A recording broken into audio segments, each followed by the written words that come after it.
Great. Thank you so much, Maria. I appreciate the invitation to come and speak a little bit about the Periodic Table of Food Initiative, and particularly how we're partnering with the Microbiota Vault and Nicholas and Dominic in particular. So I thought I'd just spend some time discussing the project overall and also about how it links up with the microbiome research that's being presented in these wonderful 2 days. Just one second.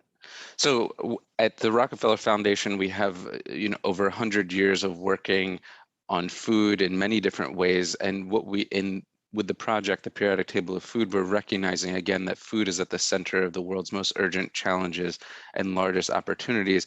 And that really means a translational effort from understanding what is in food and how it can affect our health, our environment, and other aspects of society that are really important, but we don't really have enough information on. In the same way that we're looking to uncover the microbiome in our human samples, we are particularly interested in the microbiome of food to contribute to the amount of information that, omics information in particular, that we have about those foods. So this stems from a recognition that we currently analyze about 150 of food's biochemical components, and that's what we track in most conventional databases like what you might find in the USDA or FAO or other groups that might catalog the components of food.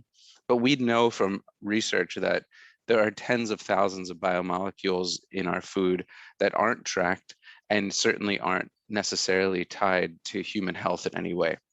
Biochemistry is important, but so is the microbiome of the food. Um, our first efforts have really built off of advances that have been made in mass spectrometry and data science, which really allow us in a more accessible way to analyze these thousands of compounds that are in food and actually make sense out of them through machine learning and AI to really know what is the full spectrum of what is in our food. And we expect to translate into, as I mentioned, how we then understand how those foods affect society in different ways, but really on a basis of rigorous science. What we understand, what we've seen in our original analyses, excuse me, is that even by looking at 3 laboratories, we sent an apple out and we got hundreds of compounds from each of these labs, but they're each looking at essentially different parts of the night sky. They're analyzing what is in these foods, but we see very little overlap. So even in this example of just sending to 3 well-trusted labs that do food analysis, there is very little overlap of what actual compounds are being measured when you just take an omics approach. So what we're looking to do is develop low-cost kits, methods, and also cloud-based analytical tools, which will allow us to translate that information all in a broadly accessible database, which will be called the Periodic Table of Food. And this will have both quantitative and qualitative analysis. So we'll be able to see what are in the foods and at what levels. And those analyses will be tied to lots of metadata. So it won't just be the idealized apple, but it'll be an apple that was grown in a particular field at a particular time of year, prepared in a particular way, etc. That information will be captured, and then the resultant chemistry, biochemistry of that food will be tied to that.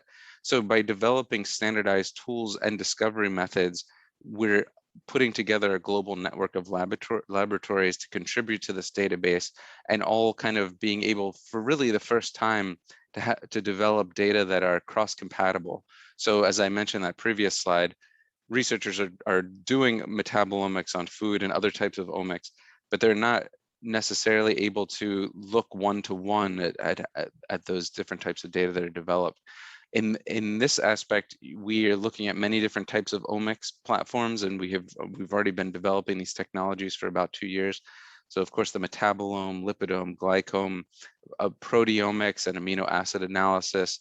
And also with the project with Nicholas, we're really interested in the microbiome, particularly of fermented foods.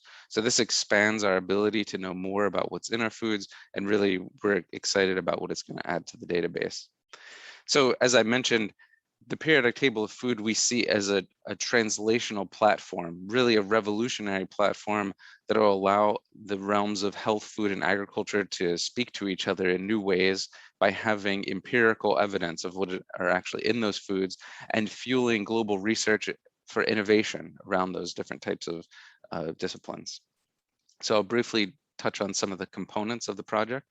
Um, at the top, it's a science project, right? We're advancing the biochemistry technology and techniques.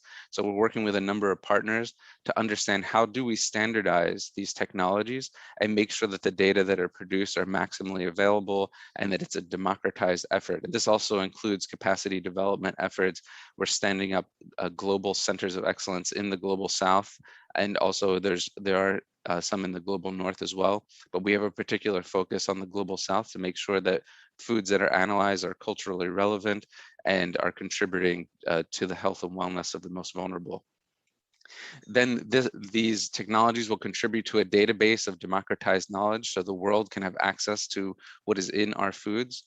And then we'll launch analysis of the first 2,000 foods. So actually this month, we're finalizing a list of approximately 2,000 foods. It includes fermented foods from Nicholas's lists, but we've collaborated with 50 to 100 researchers from all over the world with indigenous input and understanding what people are eating all over the globe. And this will be a first inspiring list. By no means is this the end, but we want to start somewhere and we want to have global representation.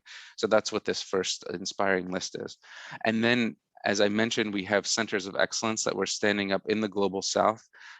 And that will be our growing global network of researchers, labs, and institutions. So in addition to the centers of excellence, we're identifying a number of national laboratories which will support this effort. And as I mentioned, we have capacity development efforts as well that we'll be launching to coincide with this so that we're training folks to actually do this, and also that there's the right equipment and instrumentation to do the work everywhere in the world.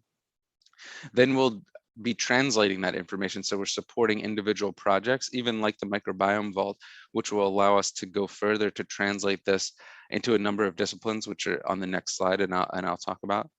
And then we'll translate that into real world challenges. And I'm going to talk about that in 1 second. I think it's after this slide.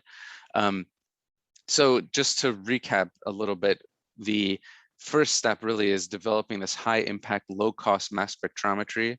We're doing this in collaboration with a biotech company that we worked with for several years, Verso Biosciences, along with a number of universities, including UC Davis and Wageningen, who have been early on helping us develop what the technology will look like. We're refining that kit and methodology so that we have an analytical platform for the food composition analyses. All of these data will contribute to a food biomolecule database, which will also include, we will link to the data that's included in the Microbiome Vault. And this will be a global public database that can integrate with other existing platforms.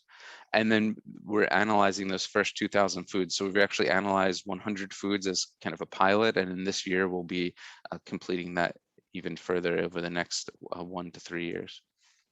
So I mentioned demonstration projects. Where do we really see this translating and impacting the world of health, nutrition, and agriculture? We've identified a number. This could expand and change, but just in talking to our partners, we readily identify a few targets that seem obvious to us. So by knowing what's in our food more precisely and completely, we stand to improve projects around personalized nutrition. We've had a lot of interest around cognition and stunting in particular, but also looking at larger picture projects like climate sustainability, looking at regeneratively grown crops versus conventionally grown crops, and really understanding what the actual complete chemical and eventually microbiome differences are. So here's a rough project timeline. In phase 1, this is what we've been going through since 2020, developing the enabling conditions and inventory development. So actually deciding how we're going to proceed with what foods and who will be the partners that we're working with. And this is an ongoing process. It's evolving. We actually selected the International Center for Tropical Agriculture in Cali, Colombia, partnered with the American Heart Association as the Secretariat of the Periodic Table of Food Initiative, and they've been the Secretariat for about 1 year now. They're doing an amazing job and developing partnerships all around the world.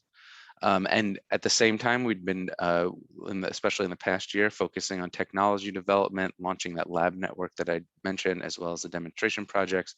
And then in phase 3, which we're moving into now, is the expansion of the first 2,000 foods, developing network capacity, and additional demonstration projects. Core to all of this is one of our first investments actually has been in the microbiota vault, because not only were we just getting a lot of questions about what about the microbiome, particular fermented foods, but we at the Rockefeller Foundation are very interested in both the human microbiome and the food microbiome, and our support of the microbiome vault supports both of those efforts. So we're really excited about that work. If you'd like more information, you can visit www.foodperiodictable.org, or feel free to reach out to me at my email address here, jdelaparra@rockfound.org.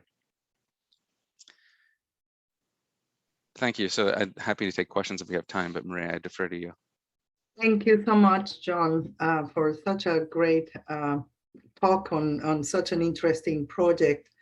While questions come, can you comment, what's the role of Africa? Do you have anyone involved, labs in Africa that are involved in the project? And how can the African crowd present in the GloMiNe help your project? Great question. Absolutely. Yes. So we, particularly at the Rockefeller Foundation, we have a focus in Africa. We have offices in Kenya, actually, and we have a whole Africa team. So actually at Rockefeller, we have global, Africa, and US. Those are the extended teams. So we do have a focus on Africa. In the Periodic Table of Food Initiative, we have a number of partners that we're working with. In fact, if you're familiar with the 100 underutilized crops that were published a couple years ago, those foods were all immediately included in the Periodic Table of Food Initiative. And you'll be happy to know that we expect in mid-February to put out a request for proposals specifically for an African Center of Excellence. So if that's something that you or your institution might be interested in, please do reach out to me, or if you go to the website, you can also find other ways to reach out to me or the group. But we want to stand up a Center of Excellence in Africa. As I mentioned, we'll have an actual RFP just focused on that. And we've included many African foods in our first 2,000 list, and it's a priority for us. Great. Thank you, John. And I just want to comment before passing the word to Karina, who has a question. How important it is. So fermenting foods is a very ancestral practice in humans, and how important it is these kind of efforts to also preserve the cultural traditions of people, traditional peoples, and that urbanization not necessarily means losing that cultural diversity. That's something we have to find a new way to become urban, being, conserving, respecting, preserving diversity, including not only microbial or macrobial, but also cultural. Karina, you have a question? And can I quickly respond? Yes, sure. I'd like to just quickly respond because I think that's particularly important. I didn't mention that actually my training is as an ethnobotanist. Although my graduate work was mostly in analytical chemistry, my research has been around ethnobotany. And you're absolutely right that as we collect the metadata associated with this data, that will include things like how was this made and how was it all preserved. And along with that, we need to focus on the regulations that Deborah was talking about, in particular around the digital sequence information and the Nagoya Protocol, Convention on Biodiversity. And you all may be happy to know that in May, the Rockefeller Foundation has funded an effort to help settle some of those issues and come to global consensus so that we can do that work better. And in May, we'll be convening to focus on those regulations that will help preserve indigenous knowledge in particular and protect it. Karina. Hi, John. You mentioned the Center of Excellence that you're starting in Africa. Is there going to be a physical institute, and where would that be? Or Yeah, so we're putting out a request for proposals for a center of excellence in February is the target date for us. So we don't know where it'll be yet. It depends on the applications that we get. I can tell you from our model so far, we put out an RFP in, I believe it was October of last year, for centers of excellence in the global south. And what we have seen so far is that how we're selecting those is, yes, they're actual physical institutions. So, it might be an institution in Colombia or in Fiji or, Thailand. And and if it's an institution that needs capacity development, we partner them with another institution that has the ability to train or provide instrumentation and things like that. So we expect the same model for Africa, that there will be lots of support. We're focused on capacity development, but we would also like to meet the institution where it is and understand what the expertise is there. So like I said, if anyone here is interested in that, please let me know, and we expect to have that out in a month or two. Yeah. Thank you so much, John, for a good talk.